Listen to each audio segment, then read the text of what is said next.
All right. So in today's meeting today, we have about 1 hour together.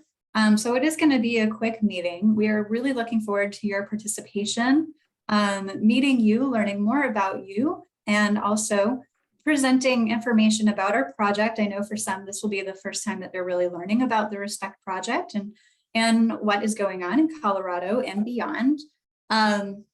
And we will do introductions together. I will have Tammy Bond, she's here today. She's going to discuss more about the project, present an overview of the project. She's the PI. We will have one of the researchers, Chris, who's part of the team, present an aspect of the project that we're working on right now, dealing with community interviews. So that'll be the area that we are excited for the conversation and feedback on today. We'll talk about that for about a half hour, and then we'll start wrapping up by 2:55 and do our best for everything to wrap up right at, sorry, not 2:55, I'm in Central Time Zone. So 2 o'clock for you, we'll wrap up around 2:55 for you in Mountain Time and have you out by 3 o'clock. From here, I would just like to do some introductions of attendees. Really great group that we have here today. I'm glad that we were able to connect over email and that you're able to join. I'll call on people one at a time for the intros. If you would like to share your name and the organization that you work for, that would be great. And just to preserve as much time as possible for the conversation and feedback later on in the meeting, if you can be brief with your introductions, that would be great. I'm going to try, I'll be mean and let people know after about 30 seconds if it's going too long. So we're going to get through that quickly. The first person that I'm going to call in, and then I'll call in folks in the room, will be Jennifer Nermert. Hi, I'm Jennifer Nermert. I'm the CEO and Executive Director of Energy Outreach Colorado, and we're a statewide nonprofit whose mission is to ensure that all Coloradans can afford home energy. Great, welcome. Really glad that you're here today. EJ? Hi, I'm Elizabeth Janicki. I go by EJ. I use she, her pronouns. I'm a senior compliance specialist with the Colorado Energy Office with the Weatherization Assistance Program. And one of our subgrantees is EOC. So that's perfect that Jennifer's on the call. Awesome. I think we're going to have some synergies with these groups already. Rob M. Yeah, hello. My name is Rob Minnick, and I owned an HVAC company that my grandfather started back in 1954. I was third generation. And a home performance HVAC contractor. I was introduced to home performance back in 2005 and realized it was the missing link for HVAC contractors. And it really made a difference and of course, stood us apart. I ended up selling my company September 2022, and I went to work for that company as director of home performance, and didn't seem to work out very well. So we ended up closing that down, and I'm moving on to other companies that really want to do it. Awesome. Great to have the home performance perspective on our call. Ken Dante. Hi, I'm Ken Dante. I've got several hats. The hat I'm here is with the, I'm part of the City of Pueblo Advisory, Electric Advisory Commission. They're all kind of related. I'm also president of a nonprofit called REOCA, Renewable Energy Owners Coalition of America. And thirdly, I'm part of a coalition called Pueblo's Energy Future. And you know, one big focus is weatherization. So anyway. Very awesome. So working with community members every day. Selena. Hi, everybody. So sorry to join late. I'm assuming we're doing intros. We are correct? Name and organization and 30 seconds or less. Perfect. Well, my name is Selena Lujan Albers. I work for the city of Fort Collins and I manage our indoor air quality programs, Healthy Homes and Radon. Great. Awesome to have indoor air quality specialists with us here today on Healthy Homes. Alicia.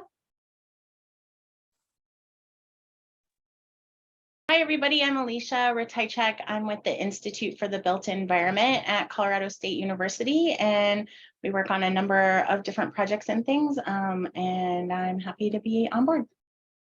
Awesome. Thanks for joining. and Rebecca Vigil.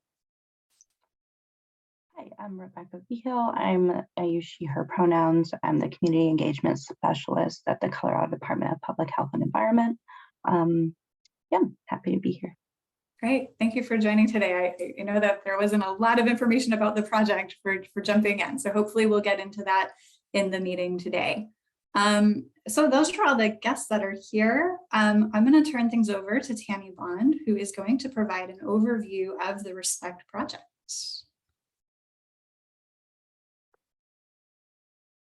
Thank you, Stacy. Can you hear me? Yes.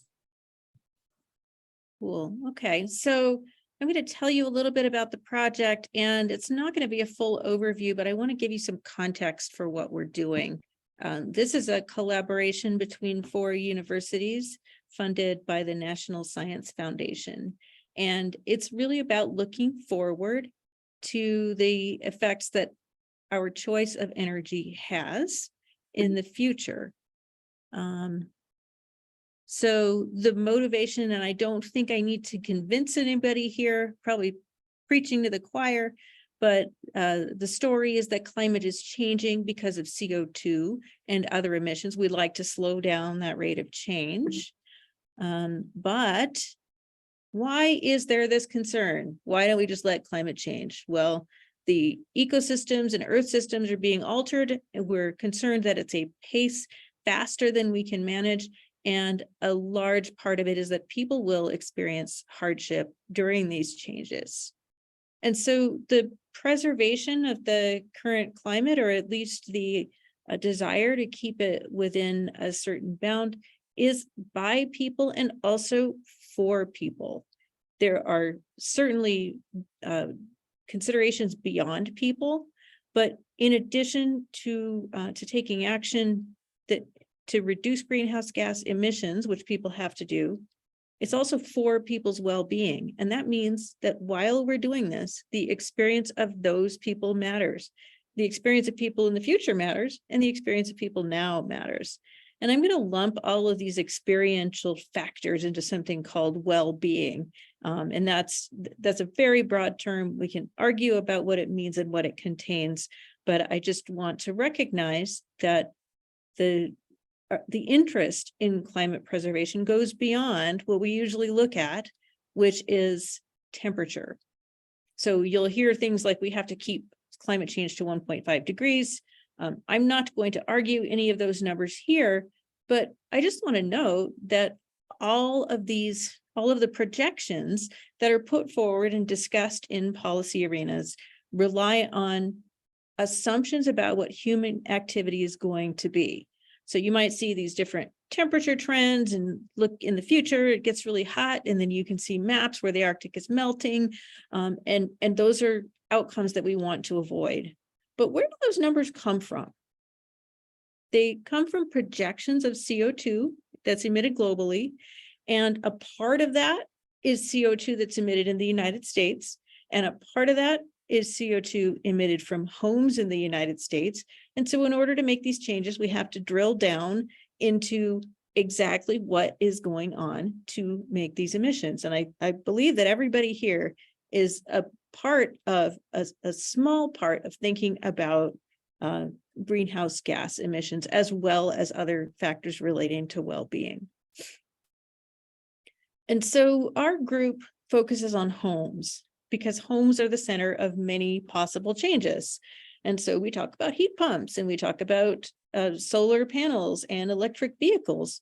The energy transition view of the world thinks about all of these technological aspects of change and figures out how to implement them in homes. But we also know that homes are the heart of human experience. And when people think about their homes, they very rarely think about what's in the driveway until it's time to get in it. And they very rarely think about the panels on the roof. Instead, they might think about how they want to decorate their interior or the people inside of it. So the occupant view of the home is very different from the energy transition view of the home. And if you think about how often you've thought about the energy coming into your own home, for you all, it's probably much more frequent than everybody else. And it's still much less than 100% of the time. Well-being has so many facets. Climate and temperature change and the experiences that we have, even the extreme weather and wildfires and so on, that's just one facet of well-being. When you, an occupant, are centered in your home, you experience some of those, and there are many other things pulling at your attention, ranging from your screens to potentially, if you're in a really bad situation, a lack of freedom or abuse, and all of those impact well-being.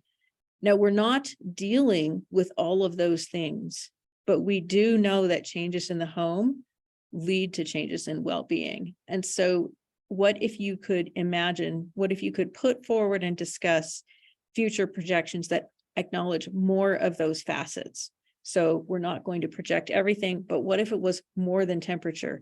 And this is happening, right? We're not the only people who are arguing for this. People recognize that there are many, as they say, co-benefits, but if you could increase the number of people in comfort, increase the way that decisions are made to center them more in communities, these would be considered to be positive changes as well. And so one of our goals as a team is to bring a richness to the discussion of well-being around energy transitions. So a couple of the questions that we're asking is how people experience the transitions and how those contribute to their well-being. One might imagine that after one installs a cleaner energy, there's a cost or savings. There's an increased cost or hopefully increased savings. There's more comfort. There's also maintenance. There are other aspects of that, of a new technology or a change in the home. Before the change occurs, I think, especially those of you that are implementing them, recognize that people have different experiences. They don't always focus on the home. There's a bandwidth issue. They may not know where to go for information. And I think as we see throughout our society, there's a lack of trust. And then during the change, there could be both positive and negative influences. You don't just change a piece of technology and then it enters seamlessly into your life. So those are some of the things that we're considering, and I'm going to let Chris Messer, who's here, will talk more about this. We're also interested in differences among people and households. Who could participate? Who might be left out? What are the important barriers or factors that enable the transitions? And do they increase well-being for everyone? Because well-being is not just a bunch of things. People value different pieces of well-being differently. Some people will be extremely happy to have a solar panel on their roof. Some people might accept it, but it may not contribute to their sense that all is well with the world. And given the ways that people adopt changes in their home and some of the barriers, do we really think we can go as fast as is wished? Now, this is a big discussion now because the Inflation Reduction Act and so on are putting a lot of money into this, and we're hoping we can move fast for climate. We're wondering, our team is wondering if we really can, and if we move fast, is that pace best for everyone? So none of this is to question whether energy transitions and climate mitigation are desirable. It's more to open up the discussion. So some of your team, the team members you'll see today over on the left, Stacy, you've already met. Stacy is managing our advisory input. Stacy's been working in energy efficiency for a very long time and working with communities for a really long time. And she'll be managing the advisory input. And the reason that she's from the University of Illinois and we aren't, is I wanted somebody to tell us that, and to hold the rest of the team accountable and not have somebody who's centered inside the team that's working on the project every day. someone who will be conducting the interviews in the homes will speak to you shortly about their content. That's Chris Messer, who's at CSU Pueblo in the Department of Sociology. And then a couple of other people who are here, or Ellison Carter is here, and she's assisting with synthesizing the qualitative outcomes. And then Ryan Scott, a political scientist, is identifying the characteristics of people to interview. If you have questions about that, he's made a short video, although he could not be here today. There's some modeling as part of this project. This is not the subject of this meeting. But so I just want you to know that we have a place for the outcomes to go. When we find information about local conditions through interviews, we're going to ask, what does it mean? How extrapolatable is it? What can we say about transitions in the United States? And those are other people in the team who are working on those things. So a couple of things we're asking of you today, and I'll let Stacy and Chris also add if they want to ask other things or more.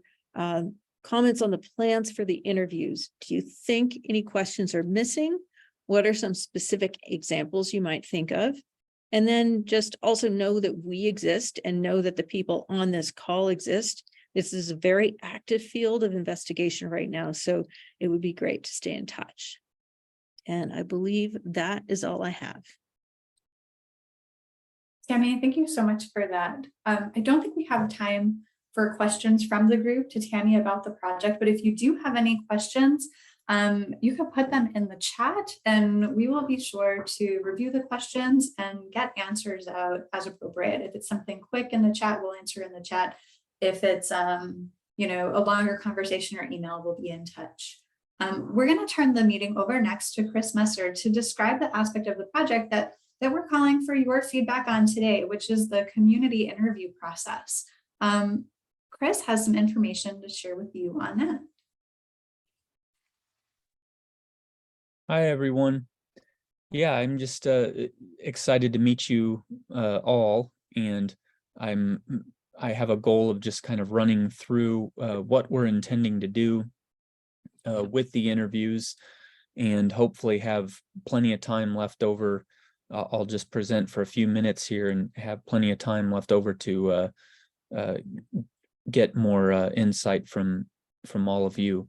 So as Tammy mentioned, our goal is to, in the interviews, is to find out more about the drivers of what we're just calling socio-technical change within the indoor environment. We're going to use semi-structured interviews, which means that everyone is going to answer some rather common baseline questions, but others are going to be asked more specific questions about their experiences and perceptions that are a little bit more crafted around previous responses they've made to questions. So one thing that we're going to be asking about is their residential history. For instance, how long they've lived at their residence, whether they share their residence, how long they've lived in their current community, as well as questions about how long they lived in their previous residence and how their current residence compares with the previous home. We'll ask questions about how they think of home, whether their current residence is also something they perceive to be home. If so, what makes it their home? And if not, what's missing and where do they consider home to be? In terms of the socio-technical change that I referred to earlier, we're wanting to understand changes that have been made and again, the experience around that. So at a basic level, that means, have those experiences been positive or negative?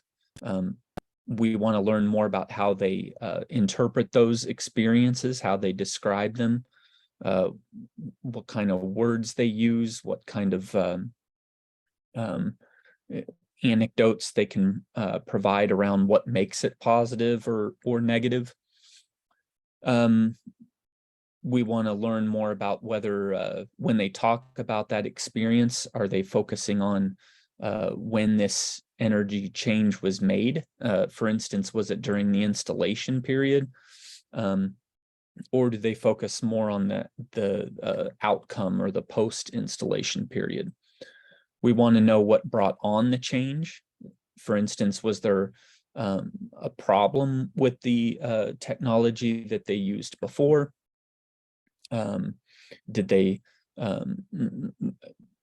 was there some kind of end of life or some other disruption?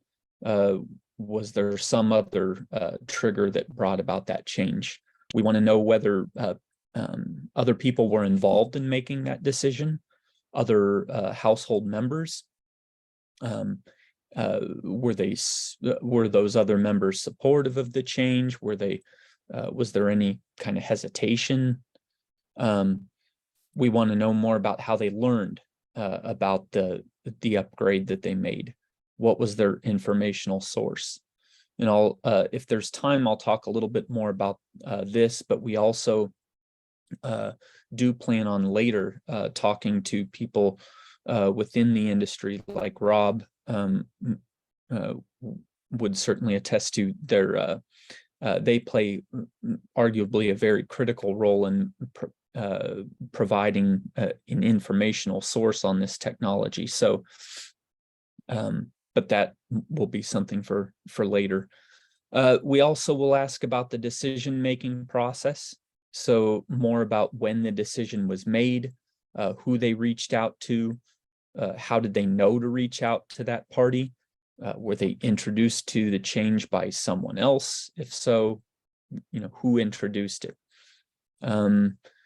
Did they experience any barriers or obstacles when they made that change?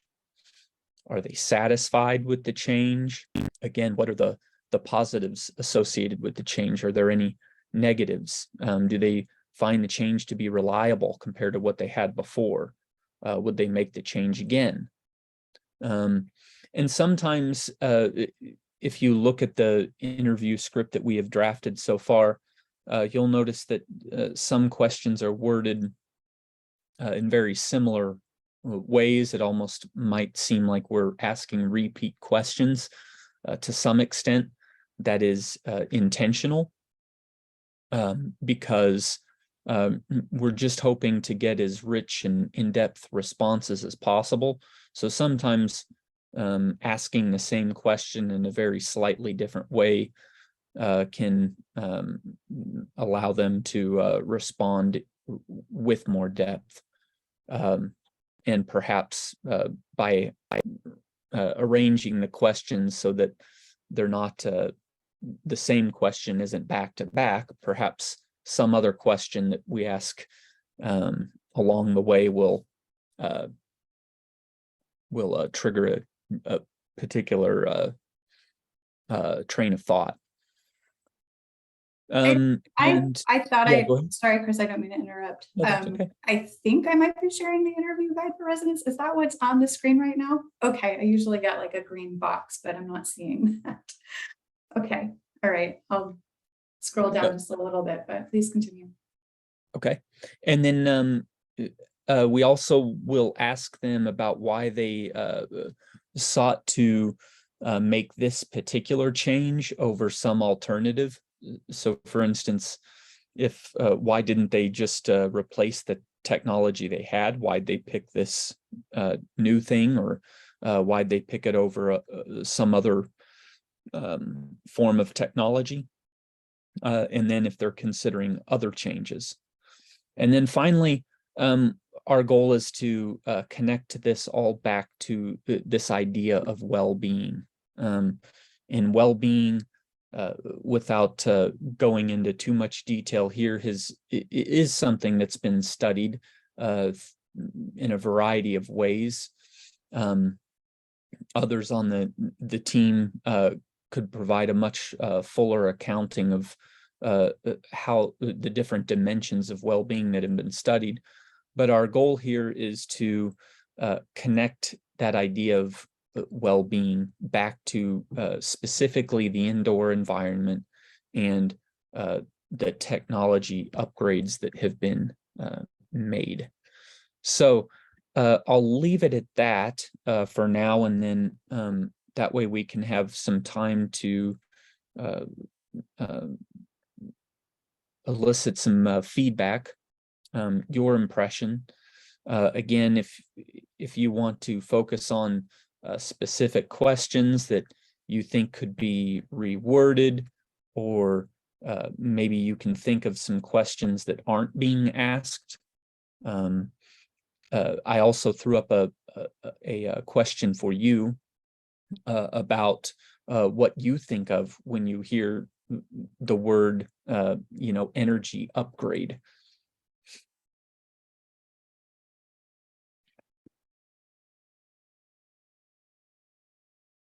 I might have missed this, and I apologize if I have, but is there like a baseline question that's asked around like the knowledge behind maybe energy or technology, or, something that gets just a baseline understanding of where people are coming into the conversation with, to kind of understand how they may be answering the subsequent questions?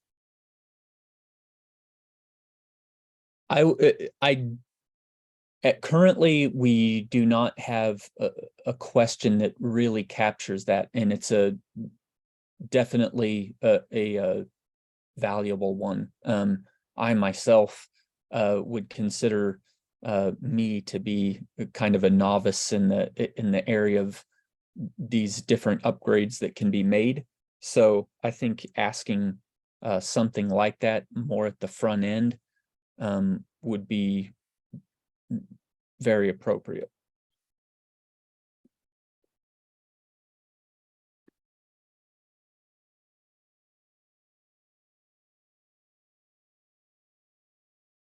And so would your suggestion be more or less something along the lines of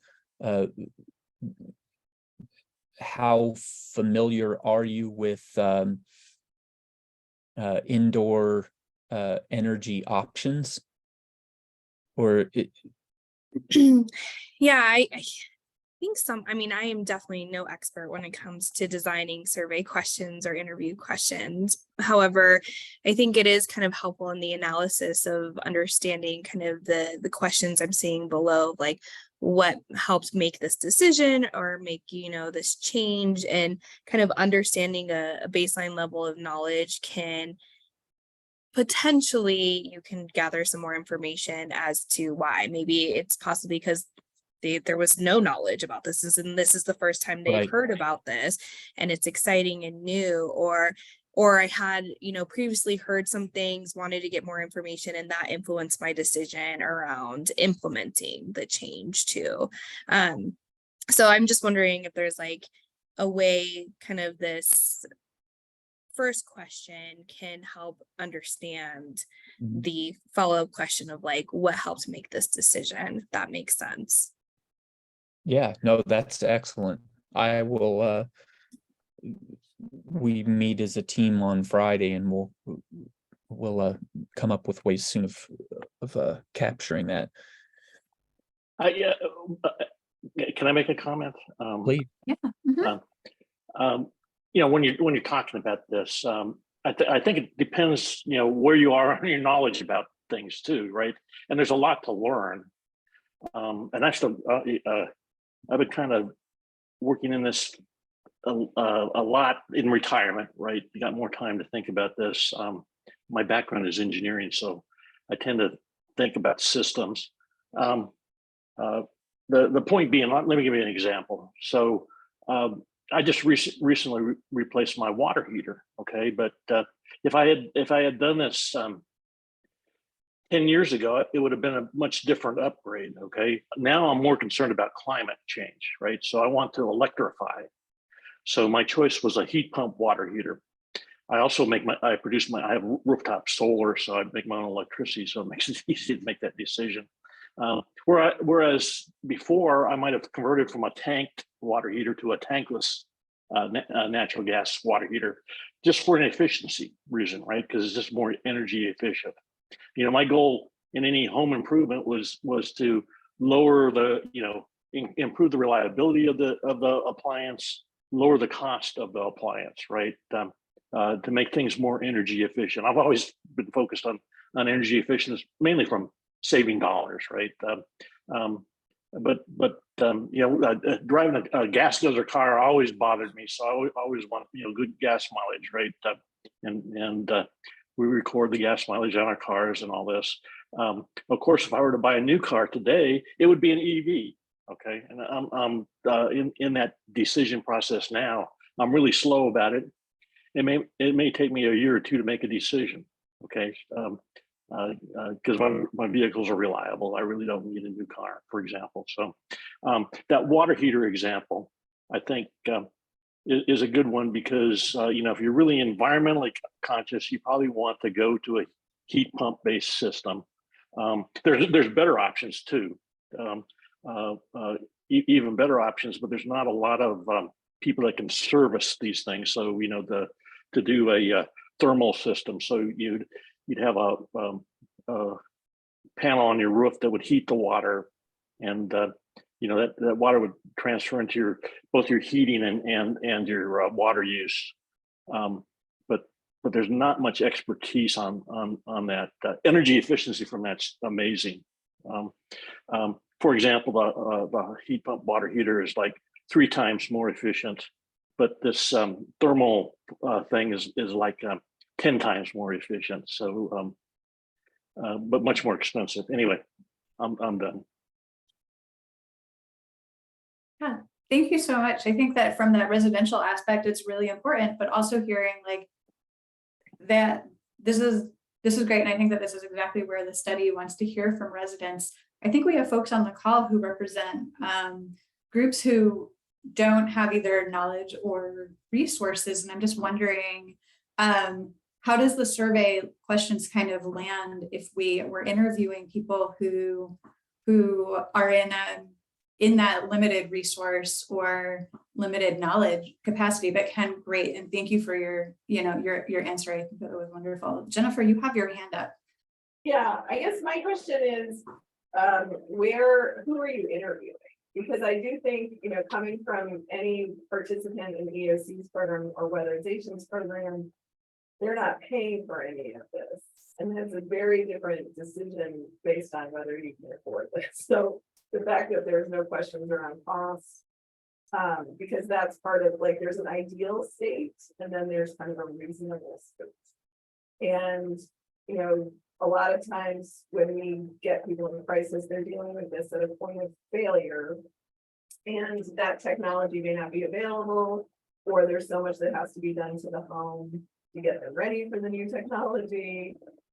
There's a lot of things in this. So I think if you're interviewing people like coming from our programs, it's a very different set of questions than sort of just the general consumer that you're interested in. So I would just flag that. I would say that's a big deal, right? Because you know, to me, these upgrades were not cheap, by the way. Okay, you know, so but I had anticipated it, so you know, I kind of planned it into our annual budget, where a lot of folks, you know, that are low income really don't. I mean, their systems are breaking down. They got to fix them now, and if they can get, you know, if they can get some government resource to do this, it could be great for them. The need to do this is pretty urgent, by the way. You know, as we electrify everything, we don't want to leave all these folks behind, you know, with a big energy burden. We've got to do something about it, and we need to start working on this now. So thank you for your work. Yeah, EJ. Thanks. Oh, I always forget to lower my hand. I do want to know, along with that, in asking about the cost and not leaving people behind, you know, if you are asking folks who have received services, say from EOC or one of the subgrantees that provides WAP, and it's no cost to them, but we're doing a fuel switch and we're setting them up for beneficial electrification, you know, we're making them pay more for energy now because gas is so cheap. And so I know a lot, like at our office, we've been talking a lot about how we can balance that out. You know, can we connect them with community solar as well as the heat pump so that they're not paying more, because one of the major goals of the program is to lower energy bills for folks. So I think there's a balance in recognizing that, right, I know, Chris, you said not, you know, everybody has different experiences, but you know, some people aren't going to look at it or aren't wanting to participate because at this point in time, they can't even afford the free services because it will drive their bill up. And so I'm not sure how to work this in here, but just when you're talking about costs and you're talking about like how it feels, I want to make sure that that's something that's on everybody's mind. Thanks. No, thank you. And I didn't talk too much about how we are going about recruiting participants. It will likely evolve as the project goes on, but for as we start, the first set of participants are going to be selected using a strategy where public data is available on people that have sought a permit to make a particular type of upgrade. And Ryan, a team member that isn't present today, will more or less feed me contact information for people who have already gone through that permit process and have been approved. And then I will invite them to participate in an interview. Later on, that strategy will gradually move toward trying to recruit people based on prediction on their likelihood of whether they will make a change. But all of you are making really you know, valid points about cost and its role in making changes or not making changes. And so certainly that's something that we're going to want to be emphasizing internally as we go about not just the interview guide itself, but where we're going to recruit different participants from so that we get a much more accurate picture. Thank you. So I'll let Thank you. I saw yeah. Alicia, then Selena, and Rob, and then Tammy. So before anyone else raises their hand right now, let's go to Alicia, then Selena, then Rob, then Tammy. Hi, thanks. This is Alicia. So I have just a couple of questions. One is kind of around the conversation that we've been having in that, can you ask people about changes that they've considered or wanted to make but haven't been able to make? And so that might also, you know, include folks who haven't been able to afford to take out a permit and make a change yet, and those kinds of things. And then also, you know, sort of, I'd be really interested in sort of what are those factors around them not being able to make changes that are beyond costs, you know, like maybe, you know, if somebody wanted to get solar panels, but they have to get a new roof first or, you know, things like that. So there could be some things there. And then I think also just asking about what types of programs or incentivizations affect people's decision making. So for example, in the EV discussion, you know, there has been a lot of changes back and forth, with which vehicles get the tax rebates and don't, and how much that is and things like that. And I think that at least in that arena can make a big difference, and probably in other arenas around other types of technological change. And then I think another important area is just about where people find information that they can trust, right? So if I'm considering an EV or solar panels or more efficient windows, how do I find a company that I feel like I can trust? And, like I myself got solar panels put on my house. I met the company at a local Earth Day festival put on by the city, and the company had a booth there, and we went with them. And then just 2 years later, they completely went out of business and were totally unsupported in maintaining our solar panels and have to find somebody else. So, it's just like, how can you find information in companies that you can trust, and what are the factors that lead to that? And so that's my input. Excellent. Thank you.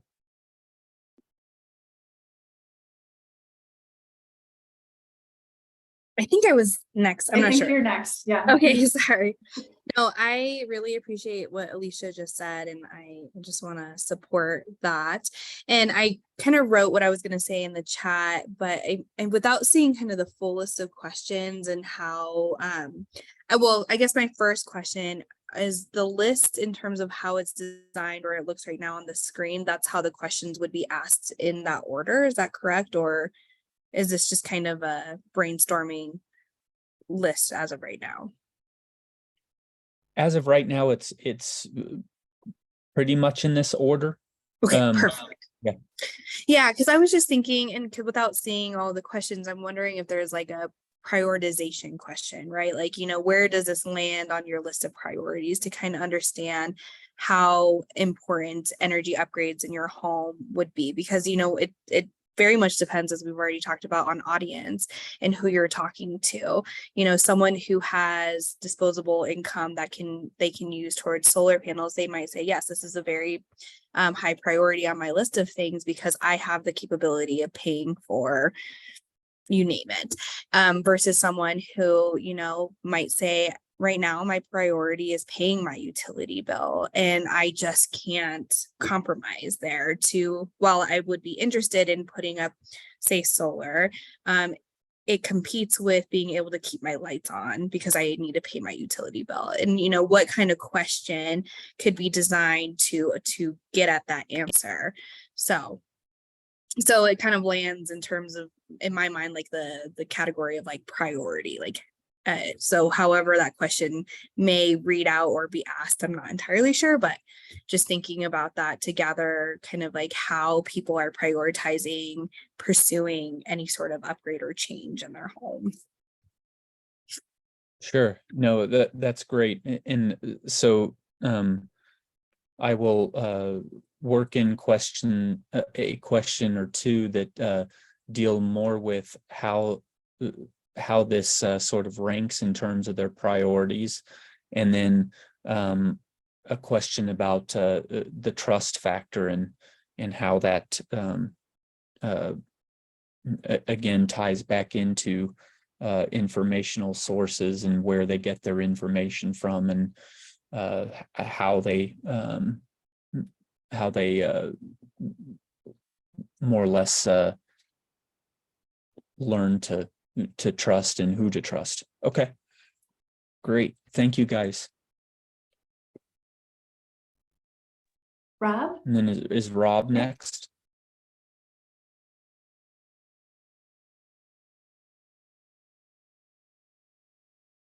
All right, we're good. He's off. Okay. Can you hear me? Mhm. Okay. So, not to be the bearer of bad news, though I've been through these type of questions, very similar to these questions, and I've sat with homeowners for many years and sat with many of them throughout the day. And HVAC is usually the biggest energy hog in the house. And that's usually the gist of the bill. A little bit more than 50% of the bill is their HVAC. And when we're talking with customers, I go through questions like this. I go through what are they looking for? What is it? And, when I go through all this, at the end, they're just like, all right, can we stop asking all these questions? I just need some AC or I just need some heat. That's the gist of it. And they want the cheapest unit that they can get, but they want to save energy. And the problem is, and again, why I said earlier about me being in home performance, is that they're losing some, their unit has to run all the time because their house is not very efficient. And if the house isn't efficient, we can sit here and come up with all these great questions and all these great tactics of taking care of these issues and concerns, but it's going to cost a fortune to fix the house, to make it energy efficient, for the HVAC to even be able to operate in an energy efficient home. And, you know, the house is the system.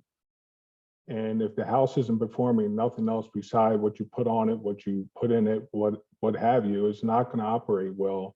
And it's going to cost a lot of energy to do that. And that's been the big focus that I've been working on, is really educating homeowners, because they don't know what home performance is. They're like, why are you the first guy, especially an HVAC contractor, that's coming in talking about this? Because none of the other ones are talking about it. You know, all they talk about is they're going to get more money if they put in a high efficient unit. And the ductwork, I mean, that's a whole nother animal. The ductwork is never designed correctly. I can say 90% of HVAC systems, duct systems, are not designed right, and they cause the unit to work harder. So just like, you know, most of you may know this, though some of you may not, you know, the best way I explain it to people, the unit is your heart and your blood vessels is your duct system. And if your blood vessels are all clogged up, or half of them are clogged up, what's your heart do? Works harder to try to push the blood. And then that's what causes heart attacks. And it's the same thing that's happening to HVAC equipment. And until those things are addressed, we shouldn't even be changing any system unless it's broke, because the system is just still going to, you know, cost more money to operate. And then that's what comes back, and that's what I hear, because I mean, I just got a text this morning from a lady that found me on LinkedIn. She goes, I really need you to come to my house. I just had a new system put in. It caught fire. And, you know, it wasn't, you know, for the last 2 weeks, it's been running. We've been more uncomfortable because the units, especially smarter units, they're confused because they're working with a house and a duct system that's a child, and they got this sophisticated system that knows how to do this and this and this, but it doesn't play well with others, if that all makes sense.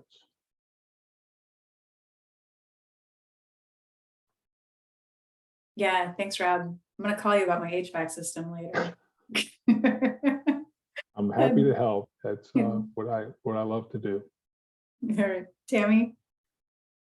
Yeah, so I'm not going to ask a question, but I do want to assure those of you who are concerned about the difference between low income people or very resource constrained households, that this is exactly one of the things we're trying to get at in the project. We noticed that many projections are done with an average person, and there's a whole lot of, in fact, there are very few average people out there. And so understanding the limitations at the different ends of the income spectrum, as well as how the physical nature of the real home, not the idealized home, plays into it, is one of the things that we're trying to do. That does not mean you should hold your questions. Please keep them coming, because what we're looking for is most of us are not weatherization qualified, right? Most of us do not live in homes below 200% of poverty line. And so there may be many constraints that we are unaware of. And that is one of the reasons that we want open-ended interviews, so we can begin to hear some of the things that we may not know. Thank you. Ken? Yeah, So I live in Pueblo, and you know, we have a lot of low income folks. You know, if you're at that real low income, and the EOC might be able to correct me in this. You know, our local utility is an investor-owned utility, Black Hills, and you know, every customer pays into a fund to help that low income. They have this LEAP system. So, you know, it basically pays the bills for the low income people. I think they're covered. Now, they may live in a really bad home, you know, and waste a lot of energy, and that's a bad thing. And there is a county program that improves their weatherization, but I think there's something like 40,000 homes that need to be improved. And they're doing it at a rate of about 200 homes a year. You know, you do the math, that's going to take 200 years to finish, right? And we need to do that in about 20, maybe 10, if we want to accelerate this thing. So this whole weatherization thing is way understaffed. And you know, there's ideas, well, we can educate them at the community college, but anybody going to that education program wants to have a job at the end, and they want to know what the salary is and all that. So that, you know, that hasn't been figured out. There's people kind of, you know, I'm okay because I can afford to kind of do these things. I'm interested in it. So like you say, you know, most of us were probably okay, you know. It would be nice if we had infinite resources and we could do it as fast as possible. That's, you know, that's just not reality. This idea of, I think Rob was talking about it, it's kind of energy pyramid, right? You want to do first things first, right? You want to tighten the envelope of your house, and then you can put all this expensive stuff on, like solar and, you know, but if you have, you know, if you don't have any insulation in your house, it's kind of stupid to put solar on the roof, because you know, your air conditioner will probably be running 24 hours a day anyway. A couple points that I want to make. I've been thinking a lot about this, by the way. There's this nonprofit model for doing solar panels. It's called chirp.org. It's out of Pomona, California. They're trying to replicate this.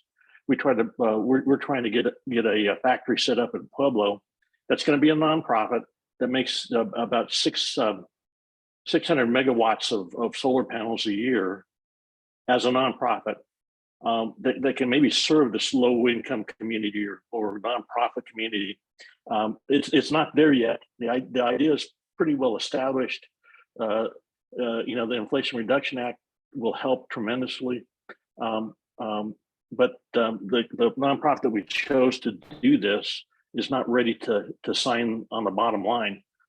They're wanting another company to do this, another nonprofit to do this first to kind of prove it out. So there are, you know, there's kind of out of the box thinking going on, but it's a big problem. So I'm glad people are thinking about this from a you know, the societal standpoint, not just the engineering standpoint. We have just a few minutes left for dialogue here. EJ, and then I think Selena will have the last comment. I wish there was more time always for these conversations. We could meet for 4 hours and keep going. But we're going to try and stay on time for wrapping up. So EJ and then Selena. I'll try and go quickly then. Ken, just so you know, LEAP or LIHEAP, depending on what your state calls it, pays for some energy bills, but not all. It doesn't always cover everything. It depends on a number of factors. So it is a great resource, but it doesn't cover everything. The other thing, there's a couple other things. Sorry. I did want to ask if people are being compensated for their time while they're being like providing answers to questions and being interviewed, just because I know we create burnout in the community asking the same people questions over and over without providing any compensation. And then I'd be happy to give more information on weatherization so that, you know, when you do the interviews, if there are folks who think they would qualify or low to moderate income in Colorado, then we can connect them with their local resource. EOC is a multifamily provider for us for weatherization, but there are 5 other organizations and 10 offices around the state that provide weatherization. So it depends on the county in which you live. And then also it was a good point that Ken brought up about, you know, if you change the HVAC system, but you're not providing other resources, then, you know, in the end, it's not really going to make a big difference. And also just the idea, I wish, this is just like a wish, but I wish I could marry an HVAC contractor with folks who do air sealing, because when you do an energy audit and model it in a home, the most savings comes from, awesome, thanks Tammy. The most savings comes from energy cost savings from air sealing, because there's so many leaky homes and people are always like, it's my windows. And we're like, it's not your windows. This audit software is telling me that it's actually your walls or your, you know, the seals in these places. And so, yeah, anyway, I just wanted to acknowledge that. And I'm happy to provide as many WAP resources as humanly possible, because I love this program way too much. It eats away at my entire life. And Selena. Yeah, so I mean, this comment may be more for EJ and, oh, I think I lost who was with the EOC, but I'm curious, and this is just a curiosity, and it's not really related to the questions you may ask, or maybe it is, but in Fort Collins, as a part of the Healthy Homes program, we've been trying to incorporate weatherization components, and a big barrier or roadblock that we've run into is contractors unwilling to work in mobile homes and provide weatherization. And so I'm just throwing this out there. Like I said, maybe it's a side conversation I need to have with EJ and folks at the EOC, but just curious how that might play a piece to the work that Respect is doing, knowing that there is a little bit of resistance there, and a lot of our community members who have challenges with like energy bills and energy upgrades do live in manufactured homes. And when you can't provide services around weatherization that are highly needed, what do we do? Right? So it's like, how do we help? So that's kind of a personal plug-in with what we're experiencing on our end, and just a curiosity of how this is going to show up, or how that may show up in the work that you all are doing with Respect. So EJ, maybe we should connect. Okay, very exciting to hear that connections are happening between groups on this call. Unfortunately, we do have to wrap up today. Great to meet everybody. Please don't leave quite yet. Tammy is going to put a link in the chat for compensation for anyone who attended today that would like to sign up. You can receive a $75 gift card for your participation in this meeting today. We appreciate you and the time and your feedback as community experts and professionals, and just your experience. So thank you for coming. We also have a couple of questions in that same survey where you'll enter in your information for the gift card. Just some questions following up from this meeting. So if you could go to the chat and click that link, that would be great. I will also send an email out to the group, including the link back to the chat. Thanking everybody for attending here today. Amazing insights. I feel like our team, scratching the surface on some of these ideas, just learning about them, and also coming up to speed with these issues really quickly, considering that they haven't been working in the weatherization field or energy efficiency field very, very long. So they are learning as they go.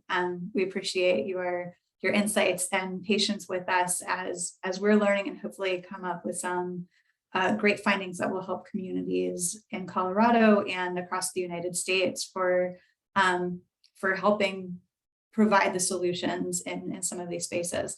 Tammy, do you have any final remarks? I don't. I just really appreciate you all being able to make the time for this. I think it's been super informative, and I hope that we can contact you going forward, and that you'll be interested in what we have to say. And if you turn out not to be interested, that you'll let us know, because that's good feedback too. Yes, definitely. I don't want to continue bombarding people with emails. They're like, no, wait, I tried to get off this listserv and you can't. Alrighty.